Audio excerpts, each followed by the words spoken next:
तो कैसन हा तो हनी चला शुरू करें आज कर वीडियो हैं। तो वेलकम है दोस्तों, नमस्कार है आप सभी का। और आज की इस वीडियो में हम लोग बात करने वाले हैं दो को वैकेंसी कोर्ट के ऊपर सिलेबस, ठीक है।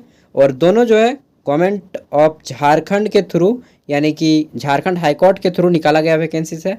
पहला है असिस्टेंट की, ठीक है, असिस्टेंट।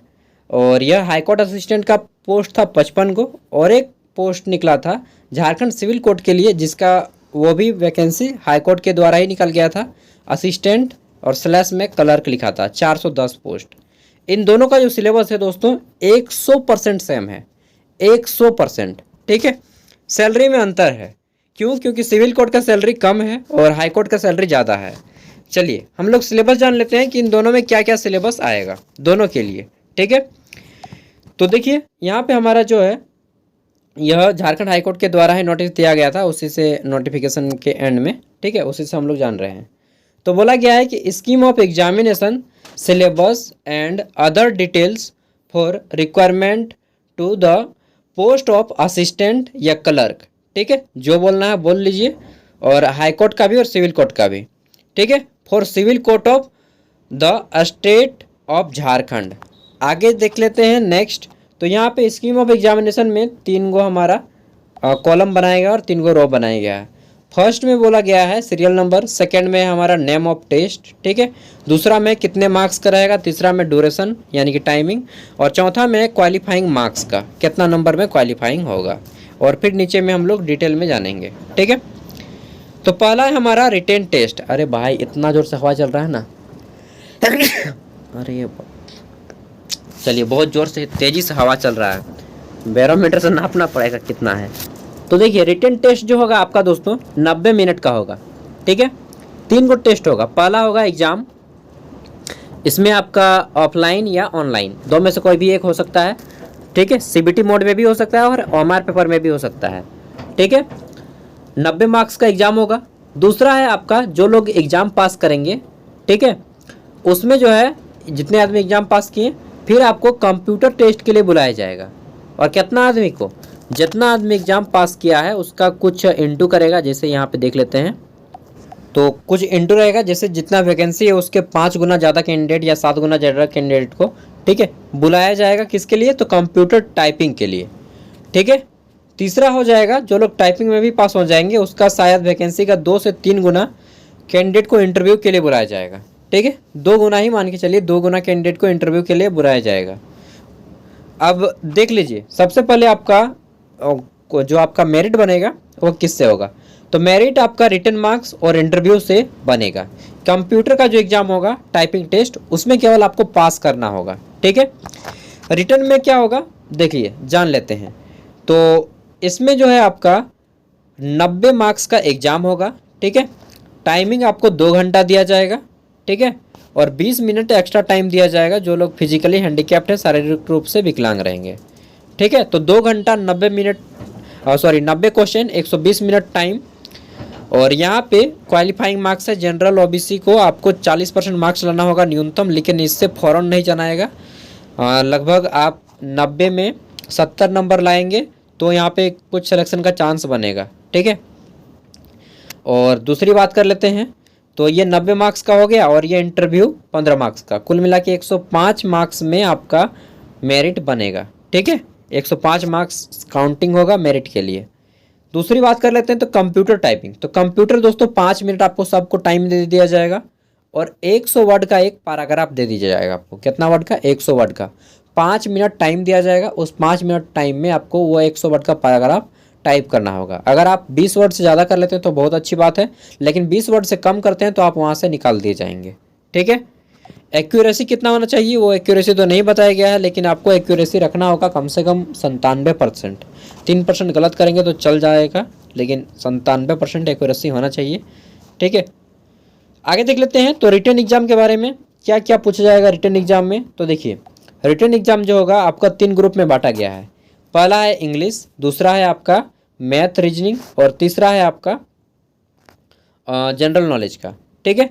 पहले हम लोग इजी चीज़ को करते हैं। तो 30 मार्क्स का जो है आपका जनरल नॉलेज आएगा। इसमें जनरल नॉलेज और करंट अफेयर्स भी आएगा, ठीक है। ऑब्जेक्टिव रहेगा सभी क्वेश्चन 30 गो। दूसरी बात कर लेते हैं तो 30 नंबर का आपका मैथ और रीजनिंग आएगा। ठीक है, 15 को मैथ, 15 को रीजनिंग। ये हो गया 60 मार्क्स यहाँ पे कंप्लीट। ठीक है, अब जो हमारा बचा 30 मार्क्स, ये 30 मार्क्स इंग्लिश में क्या क्या आएगा। तो देखिए इसमें 20 मार्क्स जो रहेगा आपका ऑब्जेक्टिव रहेगा। बोला गया है कि general English comprehension of English comprehension comprising comprehension English grammar and English word power. तो इंग्लिश ग्रामर और वर्ड पावर से 20 मार्क्स का रहेगा, as well as English essay writing. तो इंग्लिश में आपको एक निबंध भी लिखना होगा। ठीक है, जैसे हिंदी में निबंध लिखते हैं उसमें इंग्लिश में आपको एक निबंध भी लिखना होगा 10 मार्क्स का। ठीक है, कुल मिला के हम लोग बात कर लेते हैं तो इसमें आपको इंग्लिश में एक पेपर भी दिया जाएगा, हाथ चला के निबंध भी लिखना होगा पेन पेपर से। ठीक है, ये 10 मार्क्स एक्स्ट्रा यहाँ पे मेहनत होगा। ये हो गया पूरा का पूरा सिलेबस 30 60 30 या 90। बात करें नेगेटिव मार्किंग तो यहाँ पे नेगेटिव मार्किंग के बारे में नहीं बताया गया है यार, बताया गया है कहीं पे देखिए तो नहीं बताया गया। ठीक है, तो नेगेटिव मार्किंग होगा या नहीं होगा जब आपको पेपर मिलेगा उस टाइम पे पता चल जाएगा।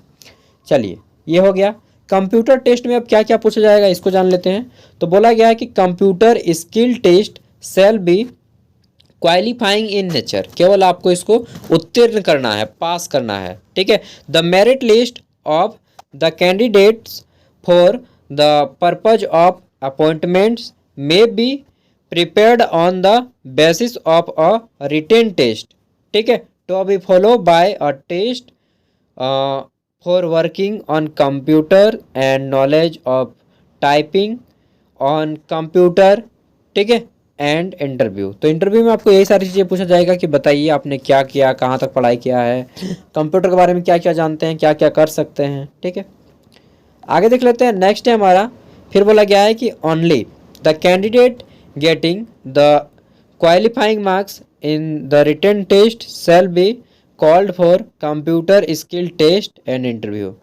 Only the candidate getting the qualifying marks in written test shall be called for interview. यहाँ पे बोला गया है यार कि जो जो लोग आप क्वालिफाई कर जाइएगा एग्जाम में उन सबको जो है रिटन टेस्ट में बुलाया जाएगा। ठीक है, सॉरी स्किल टेस्ट में बुलाया जाएगा, इंटरव्यू के लिए बुलाया जाएगा। मतलब यहाँ पे 40 नंबर लेते हैं ये, इतना वैसे में तो 1 लाख प्लस आदमी सिलेक्टेड हो जाएगा यार। ठीक है, वैसा शायद नहीं करेगा, और वैसा करेगा तो फिर इनको ही महंगा पड़ेगा।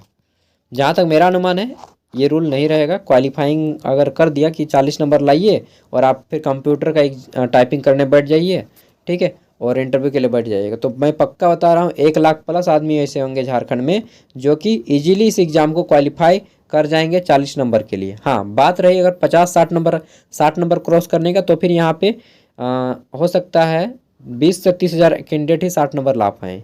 और 70 नंबर की बात करें तो मुश्किल से 1 से 2 हज़ार आदमी ही यहाँ पे 70 नंबर प्लस ला पाएगा 90 में से। ठीक है, तो अगर 40 नंबर करते हैं तो डेफिनेटली ये आंकड़ा बहुत ज़्यादा आदमी क्वालिफाई कर जाएगा, फिर इनको हालत ख़राब हो जाएगा उतना आदमी का स्किल टेस्ट करते करते। चलिए जो भी है वो ऐसा तो बोले हैं यहाँ पे। फिर बोला गया the candidate will be ask to type a passage of 100 word. तो 100 वर्ड का आपको पैसेज दे दिया जाएगा।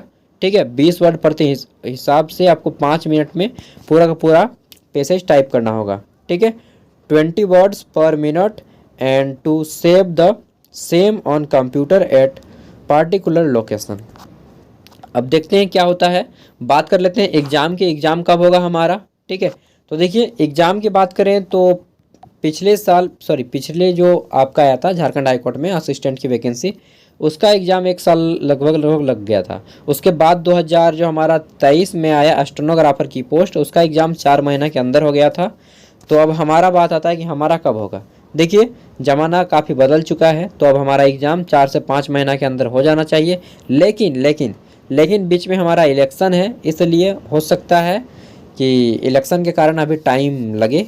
लेकिन जैसे ही इलेक्शन ख़त्म हो जाए उसी के बीच अगर एग्ज़ाम हो गया तो ठीक, नहीं तो फिर हमारा स्टेट का इलेक्शन आ जाएगा। झारखंड स्टेट का इलेक्शन नवंबर में रहेगा। तो अक्टूबर से पहले अगर एग्ज़ाम हो जाता है, ठीक है, जुलाई से अक्टूबर के बीच में, तो हमारा एग्ज़ाम इसी के बीच में होगा, जुलाई से अक्टूबर के बीच में। अगर नहीं होता है तो फिर हमारा 2025 चला जाएगा। ठीक है, ये है पूरा का पूरा कहानी। अब कहाँ से तैयारी करें आपके ऊपर डिपेंड करता है जी, कहाँ से तैयारी करें। ठीक है, ऑनलाइन करें ऑफलाइन करें, जहाँ से करना है कीजिए। लेकिन हाँ, कोई कोर्स मत खरीदिएगा कि कोर्स खरीद के हम पढ़ाई करेंगे, वो बेवकूफ़ी हो गई आजकल के ज़माना में, इतना सब कुछ अवेलेबल होने के बाद भी। आप चाहे तो इसका एक स्क्रीनशॉट ले सकते हैं, ठीक है। चलिए स्क्रीनशॉट मार लीजिए, ये एक हो गया, ठीक है, मारिए। उसके बाद ये इसका एक स्क्रीनशॉट मार लीजिए, ठीक है, ये यहीं तक ख़त्म, ठीक है। तो बस ये था सिलेबस आपका, तैयारी कीजिए अगर आप फॉर्म भरे हैं तो, और देखिए कब एग्ज़ाम होता है। लेकिन जो भी हो, मैं यही कहूँगा कि झारखंड की वैकेंसी के ऊपर कभी डिपेंड मत रहना यार, ठीक है। झारखंड कब डुबा देगा ना, कहाँ पे डुबा देगा और कितना डुबा देगा ना नहीं जानते हैं आप ना मैं, ठीक है। थैंक यू, बाय, मिलते हैं नेक्स्ट वीडियो में। जोहार झारखंड।